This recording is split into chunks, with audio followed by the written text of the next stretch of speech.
Hello guys, how you doing? My name is Joseph. I'm a professional chess player. I've also been teaching chess for quite a few years. So I decided that I'm gonna make a series of chess lessons online, and I really hope you guys are gonna enjoy it. Well, we're gonna start from the basics. We're gonna start from the foundation of chess. What is chess exactly? I'm sure some of you guys already know how to play this game, and or you think you know how to play this game. I actually find much easier time teaching somebody who is not that good at chess. So this way I'm able to teach him and start from the right things. In other words, if you do want to grow a very nice tree, you have to make sure that the root is good. So the foundation of chess.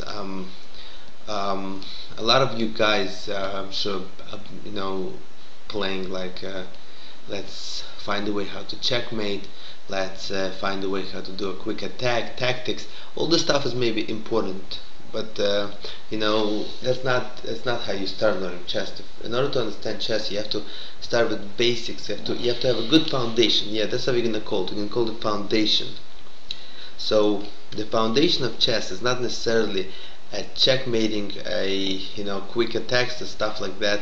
Eventually we're gonna get into everything, but first I want to talk about the actual foundation of chess. What is chess? So I would compare chess, let's say, to a war with the two armies, one army and another army. Here's one army, here's another army, and basically very similar to a war. The idea is to capture the king, which is checkmate. I often ask my students, one of my first questions is, if I'm playing against you, who would win? So they always say, of course you would win, you're a master. So I say, okay, now why would I win? Well, because you're better. I said, what makes me better? What exactly makes me better? Let's count. I got 1, 2, 3, 4, 5, 6, 7, 8 pawns, right? How many you got? Oh, they also have 8. I have a queen, I have a bishop, and I have 2 rooks, right? 2 bishops and 2 rooks. And what do you have? So they have the same thing. So I say, what makes me better? Why should I win the game? So the idea is to understand that they have exactly the same pieces. So now, just like in a war, you have to make sure that your soldiers are the most active ones. So too in chess, I have the same pieces as you do. I have to make sure that my pieces are more active than your pieces. This way my pieces are going to become stronger than your pieces. So let's see. Okay, so here we got, let's say we have a bishop. So I'm going to take a bishop and I'm going to put it right here. Now, how many places? I'm going to put it in the corner. How many spaces can the bishop go to? 1, 2, 3, 4, 5, 6, 7. Right? Let's say I'm going to take the same bishop and put it right here. Now we got 1, 2, 3, 4, 5, 6, 7, 8, 9. Okay. Let's say the bishop is going to be over here. Then we got 1, 2, 3, 4, 5, 6, 7, 8, 9, 10, 11, 12, 13. So as you see, you don't need to be a genius to understand that a bishop in the center is much stronger than anywhere else. Now let's do the same thing with the knight. We'll take the knight, we'll put it right here on h1, and we'll see how many places can the knight go to. We got 1 over here, 2 over here. Here I'm going to put 2 knights. 1 knight and 2 knights. See, we got 1 place and 2 places. Now, if the same knight would be, let's say, somewhere over here in the center, we would have 1 and 2 and 3 and let's see, 1 second, and 4 and 5, I'm sorry, right here, and 6 and 7 and 8. So as you see, the same knight that's staying in the center now has 8 places. So where is the knight stronger? If it would be stronger on h1 or if it's stronger on e5? Of course it's stronger on e5. Not only stronger on e5, if you take the knight, second. Okay, so if you take the knight and you put it on h1, Now from here, if let's say it needs to get to, let's say, h8, you have to go 1, then we have to go 2, then we have to go, let's say, 3, and it's next to it.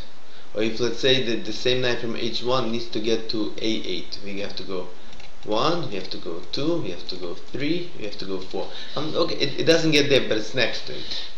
So we need either 3 or 4 moves. Now let's say the same knight in the center, right? So if it needs to get to the same h8, it will have 1 and 2. If it needs to get to h1, it will have 1 and 2. So again, another reason why the pieces in the center are stronger, that's because in the center they could get to anywhere in the board. In order to help the fight, they would get it much faster. So as we see, all the pieces are more important and become much stronger in the center. Same thing with the rook. We'll take the rook over here, right? It has only this place to go and this place to go. If it would be somewhere in the center, the same rook, it will have 1, 2, 3 and 4. So first thing what I want you to know is the center is a very important thing. Center is where the pieces play much stronger, and the center is basically one of the first things that you have to know about chess. Okay, another thing what I want to tell you is the development.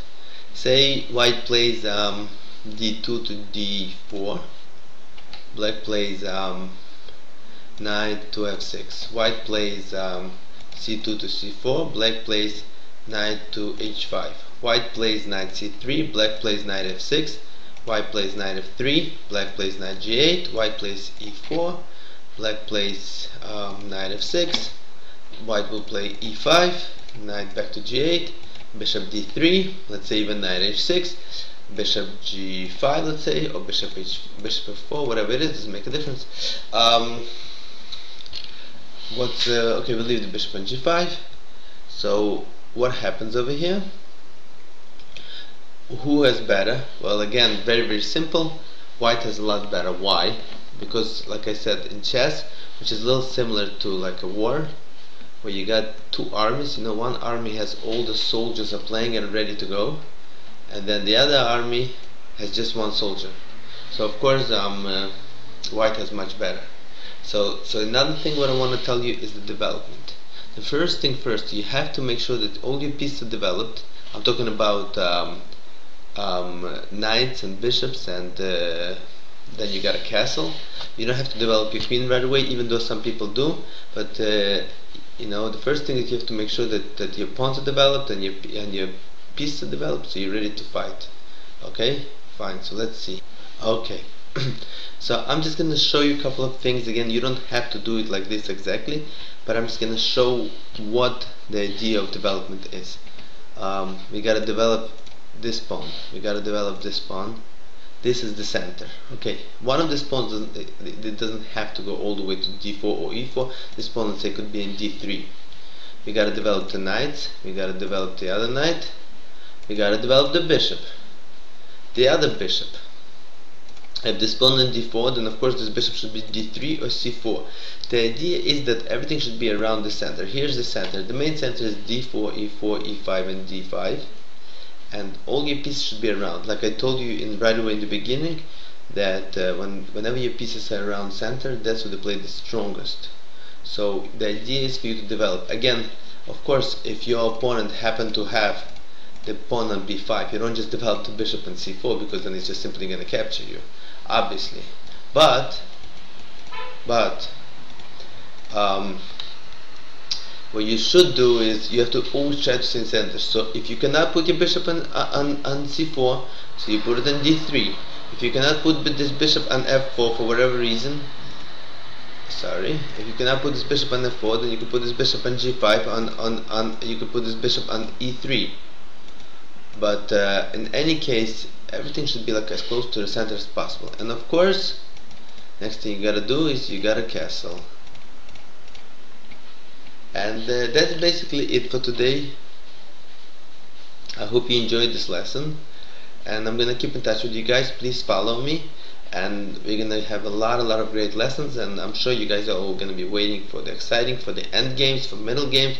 We're gonna try to cover it all. It might take a few months, but hopefully we are going to become much better chess players. Thank you, and enjoy your day.